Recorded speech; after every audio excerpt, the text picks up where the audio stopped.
Hello YouTube, this is Morgan, Airspeed Prime here with my next The Promised Neverland anime review.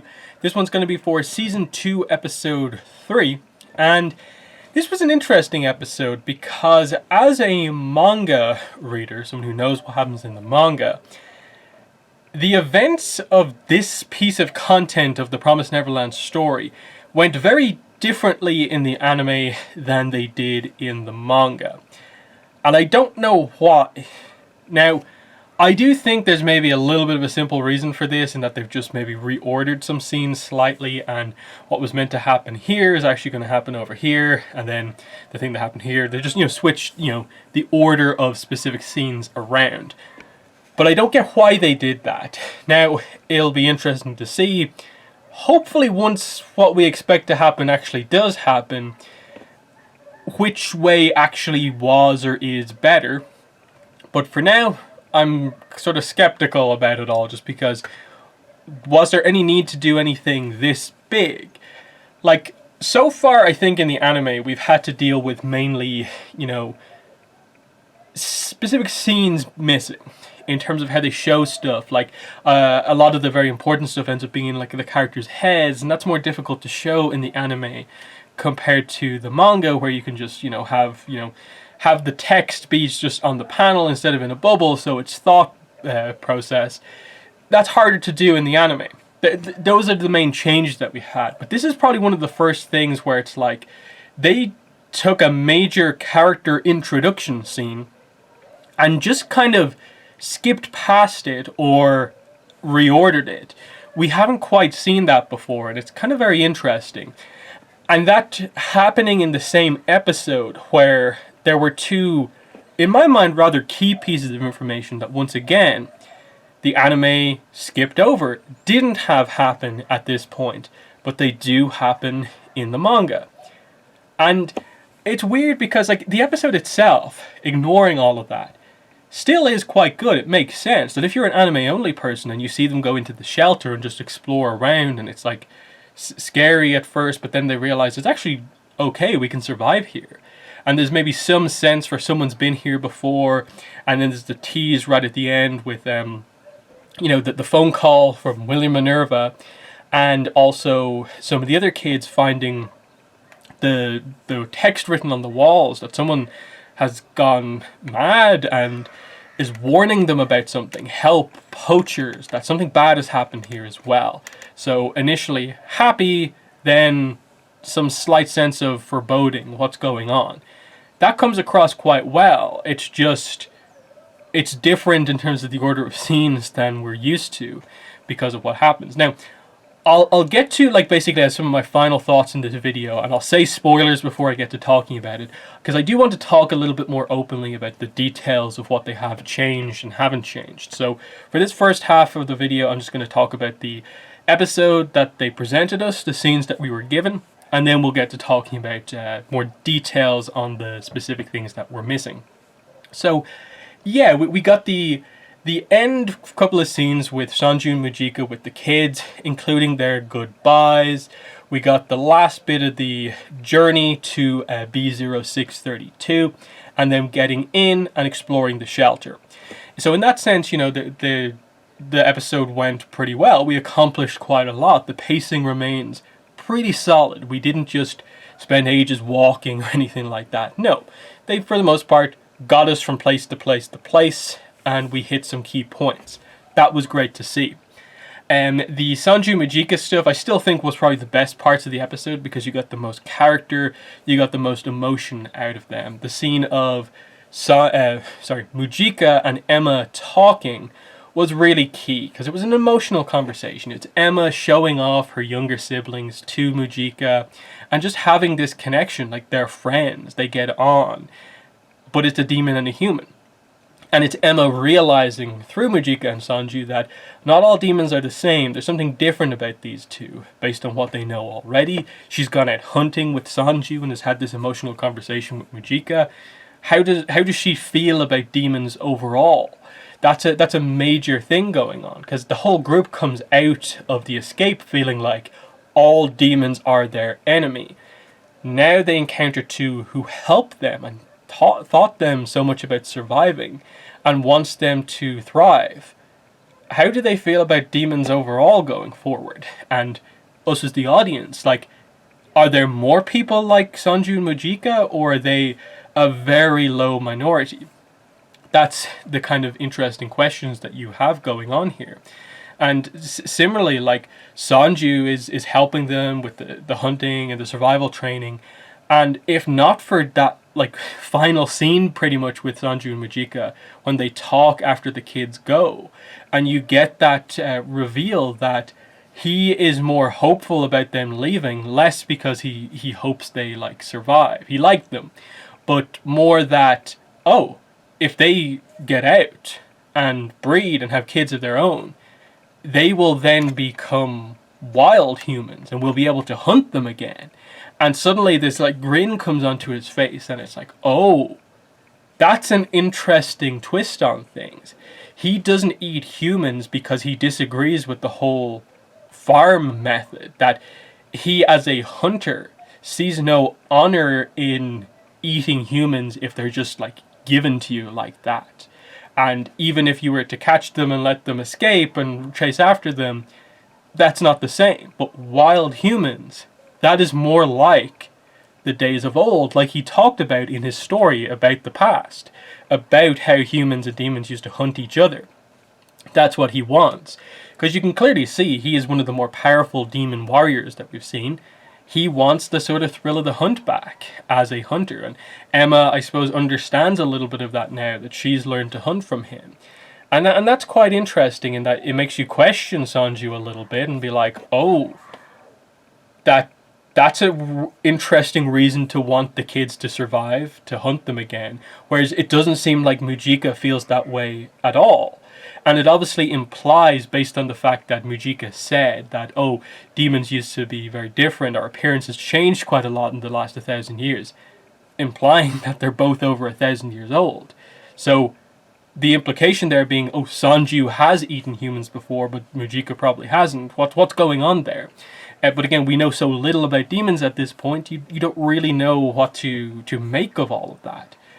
But it's a key scene. Because you also have Mujika giving Emma this special amulet, but also saying, like, shh, like, don't tell anyone else that I gave this to you. So there's a bit of a mystery surrounding that Mujika kind of wants the kids to succeed for, more reasons than Sanju does, but they're different. Sanju and Mujika have different reasons to feel that way. So, yeah, the rest of the episode, I think, for the kids, it's pretty straightforward in that you get some nice character interactions. Some of the other kids get to obviously explore different sections. Actually entering the shelter is pretty simple. They get there, it's like flat ground, but once they use the pen, it unlocks a new section of the menu and they get in, no real problem.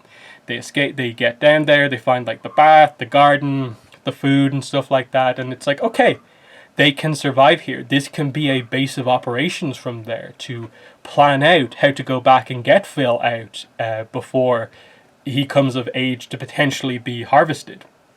Can they plan from here the best way to find the path to the human world? They're the big questions going forward. And this was ultimately something they needed, a base of operations, and they now have it. Now we just need to clarify a lot more details about it. But yeah, a lot of it was just sort of fun, getting to see the characters, just be in awe of this place where they can be safe. It's like a house, but it's a shelter where they can be a family again. And if not for the need to go out for all these other reasons, they have what they wanted, just to be able to live together. But there's obviously a lot more of the series to go, and there's a lot more threats on the way, which I think is where I'll roughly end my sort of main sort of non-spoiler review of the episode, in terms of manga spoilers, is that, look, what they presented here I thought was good. There's just some questions I have about why they chose to adapt it in this way. So from this point on, some manga spoilers, but again, I'm not going to be spoiling the ending of the series here. I'm just going to be talking about basically the way the manga did this section of the story.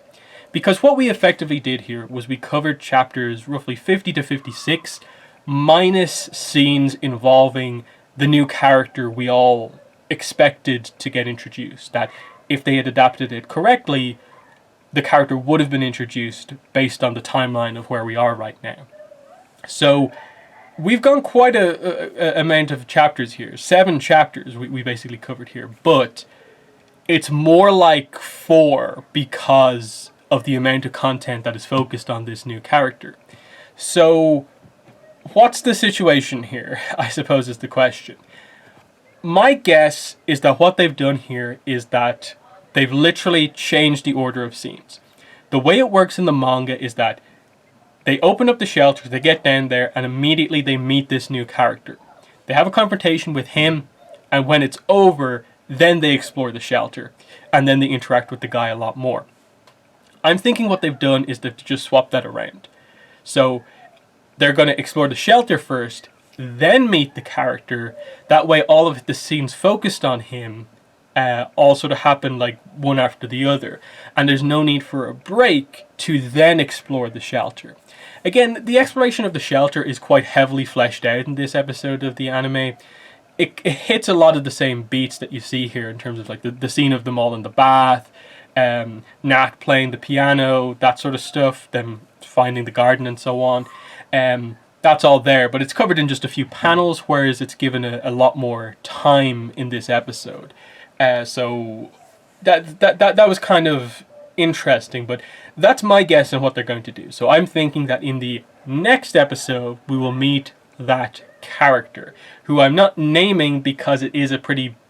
It's a spoiler what his name is, and that he introduces himself without giving his name, and and so on. So I won't go into that because it's a kind of an irrelevant detail based on what I'm talking about here, which is more of the structure of things. I know there are a lot of people worried that, oh no, are they going to like leave this character out of the anime adaptation of The Promised Neverland? Does this episode mark them taking the show in a completely anime-only direction?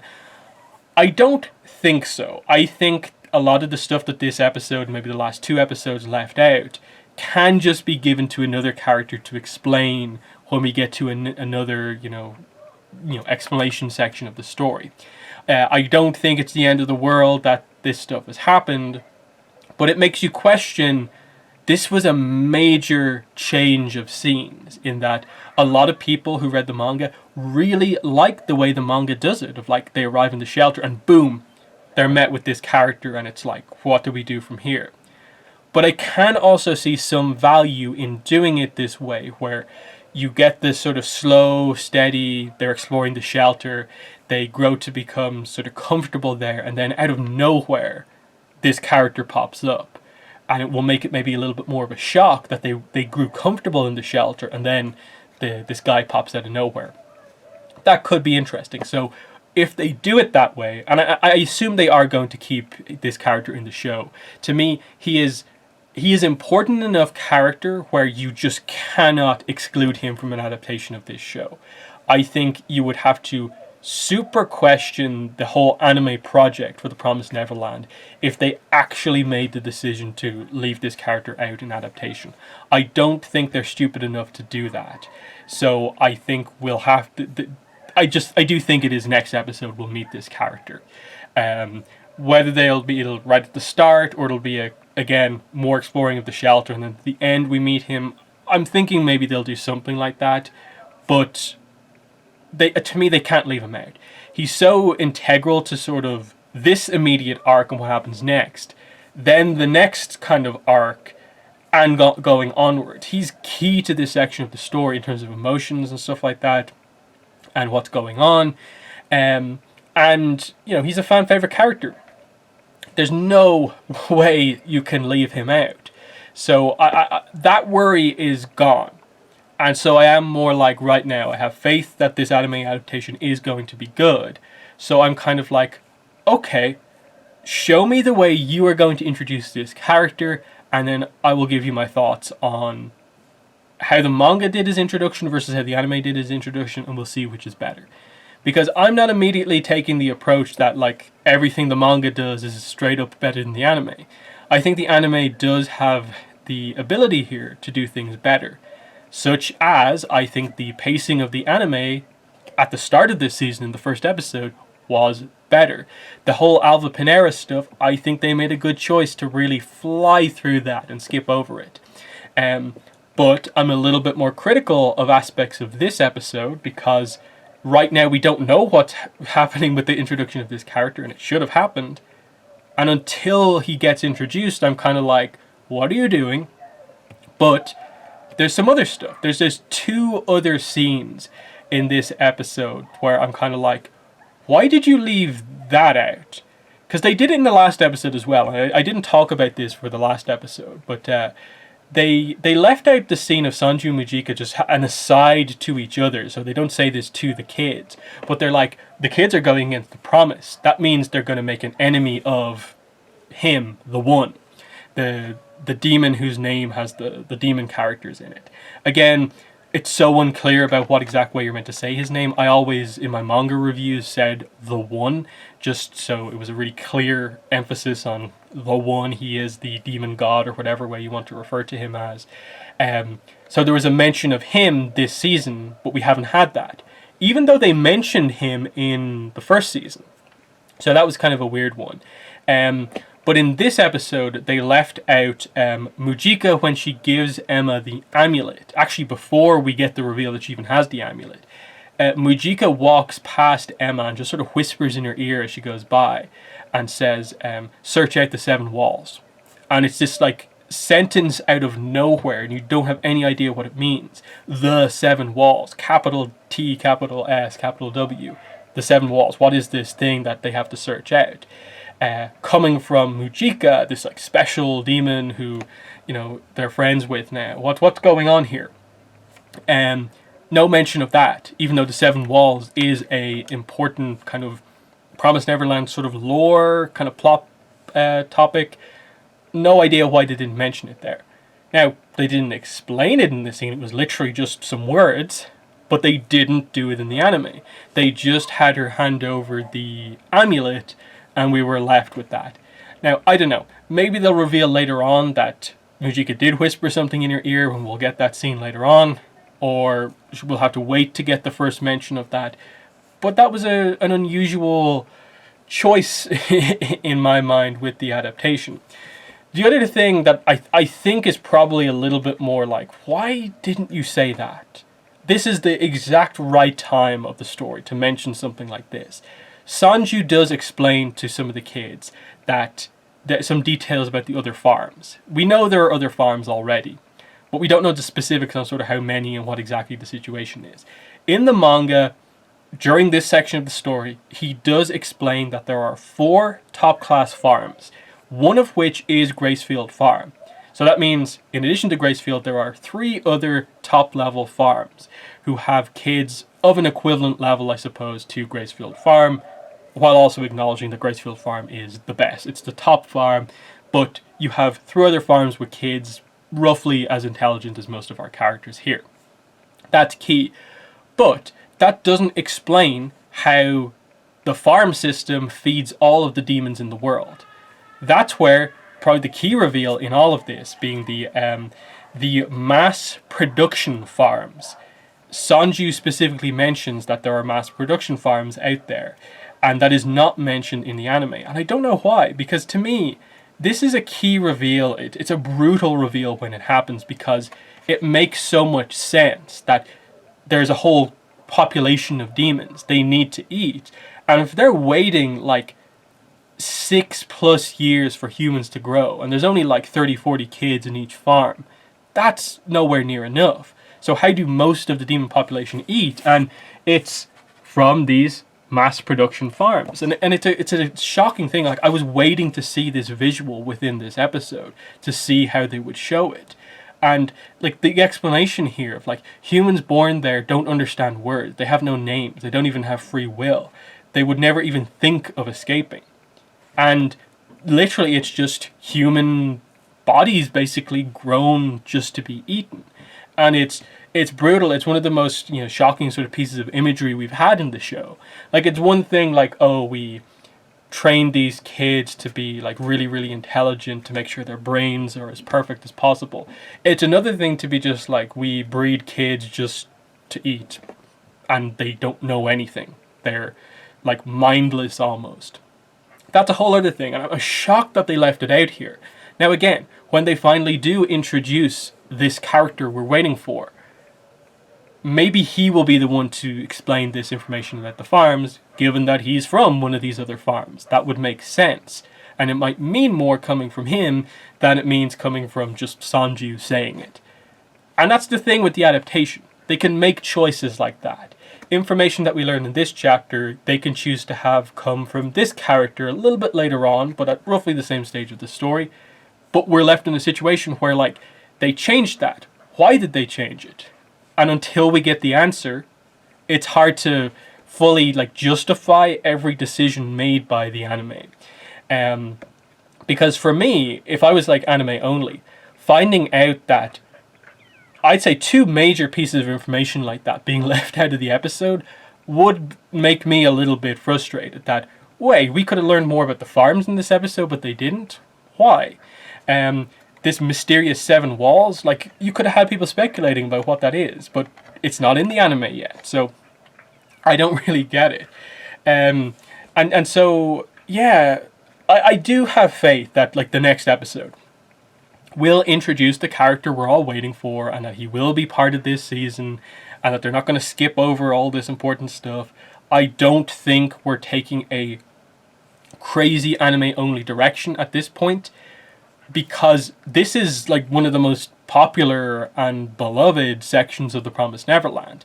I can see them maybe taking the anime in a bit of a different direction, where they really heavily flesh out stuff and spend more time on specific sections the manga doesn't, and maybe really does some reordering and pacing stuff when we get to the arcs, like following up, I think, the stuff season 2 will cover.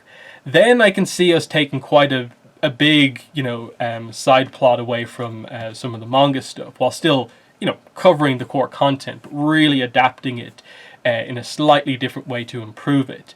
Because I think, that's where more people's problems come in, and in my mind, especially with the stuff towards the end of the series, is where the problems come in.